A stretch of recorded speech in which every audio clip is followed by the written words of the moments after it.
Welcome to another chapter of Secrets of the Millionaire Mind. This book by T.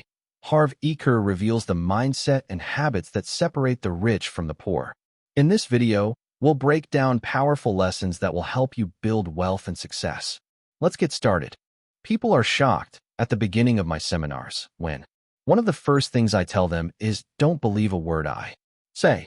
Why would I suggest that? Because I can only speak from my own experience.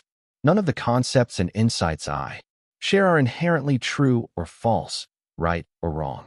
They simply reflect my own results and the amazing results I've seen in the lives of thousands and thousands of my students. Having said that, however, I believe that if you use the principles you learn in this book, you will totally transform your life. Don't just read this book. Study it as if your life depended on it. Then try the principles out for yourself. Whatever works, keep doing. Whatever doesn't, you're welcome to throw away. I know I may be biased, but when it comes to money, this may be the most important book you have ever read. I understand that's a bold statement, but the fact is, this book provides the missing link between your desire for success and your achievement of success. As you've probably found out by now, those are two different worlds. No doubt you've read other books, listened to tapes or CDs, gone to courses, and learned about numerous get-rich systems, be they in real estate, stocks, or business. But what happened? For most people, not much. They get a short blast of energy, and then it's back to the status quo. Finally, there's an answer. It's simple, it's law, and you're not going to circumvent it. It all comes down to this. If your subconscious financial blueprint is not set for success, nothing you learn, nothing you know, and nothing you do will make much of a difference. In the pages of this book, we will demystify for you why some people are destined to be rich and others are destined for a life of struggle. You will understand the root causes of success, mediocrity, or financial failure and begin changing your financial future for the better. You will understand how childhood influences shape our financial blueprint and how these influences can lead to self-defeating thoughts and habits. You will experience powerful declarations that will help you replace your non-supportive ways of thinking with mental wealth files so that you think and succeed just as rich people do.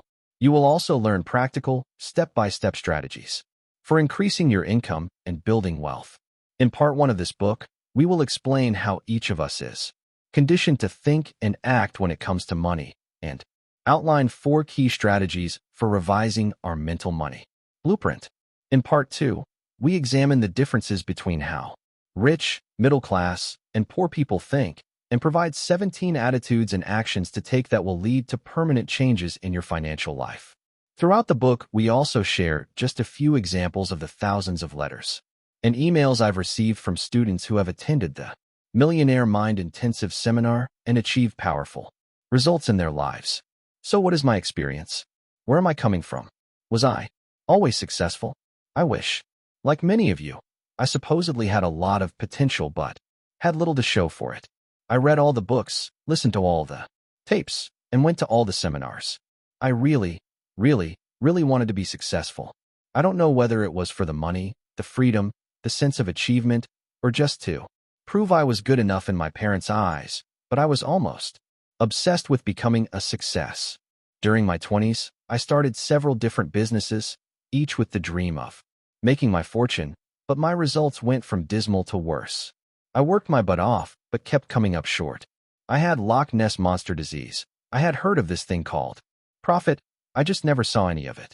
I kept thinking, if I just get into the right business, get on the right horse, I'll make it. But I was wrong. Nothing was working, at least for me. And it was the last part of that sentence that finally struck me. How come others were succeeding in the exact same business I was in, and I was still broke? What happened to Mr. Potential? So I began doing some serious soul searching. I examined my true beliefs and saw that even though I said I really wanted to be rich, I had some deep-rooted worries about it. Mostly I was afraid that I might fail, or worse, succeed, and then somehow lose it all. Then I'd really be a schmuck. Worse, I would blow the one thing I had going for me. My story, that I had all this potential. What if I found out I didn't have what it took and I was destined to a life of struggle? Then, as luck would have it, I got some advice from an extremely rich friend of my father's. He was at my parents' house playing cards with the boys and, in passing, noticed me. This was the third time I'd moved back home, and I was living in the lower-level suite, otherwise known as the basement. I suppose my dad had complained to him of my woeful existence because when he saw me, he had the sympathy in his eyes usually reserved for the bereaved at a funeral. He said, "Harv, I started in the same way as you, a complete disaster." Great, I thought. This was making me feel a lot better. I should let him know that I was busy, watching the paint peel off the wall. He kept going. But then I got some advice that changed my life, and I'd like to pass it on to you. Oh no, here comes the father-son lecture, and he's not even my father. Finally he came out with it. Harv, if you're not doing as well as you'd like, all that means is there's something you don't know. Being a brash young man at the time, I thought I knew pretty well everything, but alas, my bank account said something different. So I finally began to listen. He continued, "Did you know that most rich people think in very similar ways?" I said, "No, I never really considered that." To which he replied, "It's not an exact science, but for the most part, rich people think a certain way, and poor people think a completely different way, and those ways of thinking determine their actions and therefore determine their results." He went on, "If you thought the way rich people do and did what rich people do you believe you could become rich too?" I remember answering with all the confidence of a mush ball, "I think so." "Then," he replied, "all you have to do is copy how rich people think." Being the skeptic I was at the time, I said, "So what are you thinking right now?" To which he replied, "I'm thinking that rich people keep their commitments and mine is to your dad. Right now, the guys are waiting for me. See ya." Although he walked out, what he said sank in. Nothing else was working in my life, so I figured what the heck and threw myself wholeheartedly into studying rich people and how they think. I learned everything I could about the inner workings of the mind, but concentrated primarily on the psychology of money and success. I discovered that it was true. Rich people really do think differently from poor and even middle-class people. Eventually, I became aware of how my own thoughts were holding me back from wealth. More important, I learned several powerful techniques and strategies to actually recondition my mind so that I would think in the same ways rich people do. Finally, I said, "Enough yakking about it. Let's put it to the test." I decided to attempt yet another business.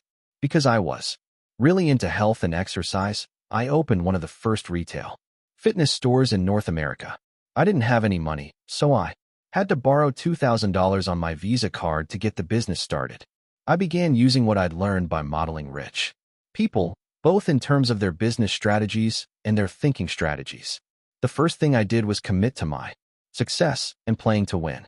I swore I would focus and not even consider leaving this business until I was a millionaire or more.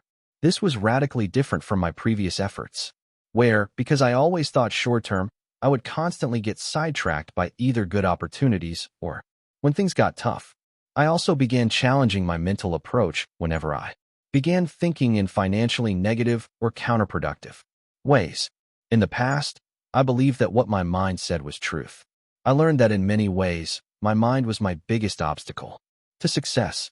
I chose not to entertain thoughts that did not empower me toward my vision of wealth. I used every one of the principles you are going to learn in this book. Did it work? Boy, did it work. The business was so successful that I opened 10 stores in only 2.5 years. I then sold half the company's shares to a Fortune 500 company for $1.6 million. After that, I moved to sunny San Diego. I took a couple of years off to refine my strategies and began doing one-on-one business consulting. I presume it was quite effective for people because they kept bringing friends, partners, and associates to our sessions. Soon I was coaching 10 and sometimes 20 people at a time. One of my clients suggested that I might as well open up a school. I thought that was a great idea, so I did. I founded the Street Smart Business School and taught thousands of people all across North America Street Smart business strategies for high-speed success. As I traveled across the continent giving my seminars, I noticed something strange. You could have two people sitting side by side in exactly the same room, learning exactly the same principles and strategies. One person would take these tools, and skyrocket to success. But what do you think might happen to the person sitting right next to him or her? The answer is not much. That's when it became obvious that you can have the greatest tools in the world, but if you've got a tiny leak in your toolbox, I'm pointing to my head right now, you've got a problem. So I designed a program called the Millionaire, mind-intensive based on the inner game of money and success. When I combined the inner game, the toolbox, with the outer game, the tools, virtually everybody's results went through the roof. So that's what you're going to learn in this book. How to master the inner game of money to win the game of money. How to think rich to get rich. People often ask me whether my success was a one-shot deal or whether it has continued. Let me put it this way. Using the exact principles I teach, I have now earned millions and millions of dollars and am a multi-millionaire several times over. Virtually all my investments and business ventures seem to skyrocket. Some people tell me I have the Midas touch, where everything I get involved in turns to gold.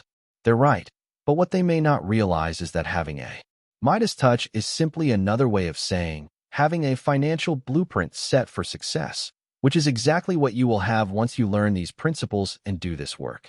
Early on during our Millionaire Mind Intensive seminar, I generally ask the audience, how many of you came here to learn? It's a bit of a trick question because, as author Josh Billings said, it's not what we don't know that prevents us from succeeding. It's what we know that just ain't so that is our greatest obstacle. This book is not as much about learning as it is about unlearning. It is essential you recognize how your old ways of thinking and acting have gotten you exactly where you are right now. If you're really rich and really happy, fine. But if you're not, I invite you to consider some possibilities that may not fit into your box of what you currently think is right or even appropriate for you. Even though I suggest that you don't believe a word I say and want you to test these concepts out in your own life, I'm going to ask you to trust the ideas you are reading. Not because you know me personally, but because thousands and thousands of people have already changed their lives as a result of the principles in this book.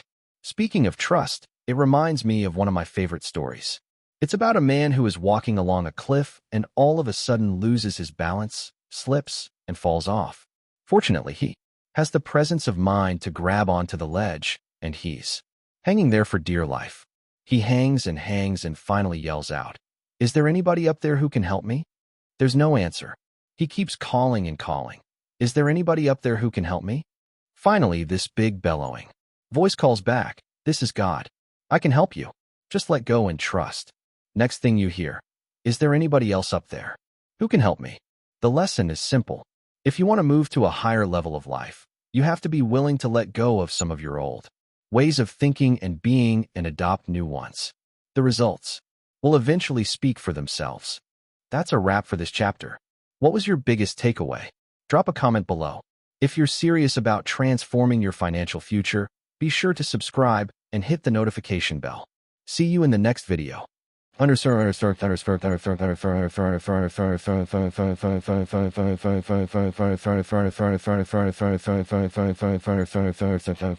Underscore.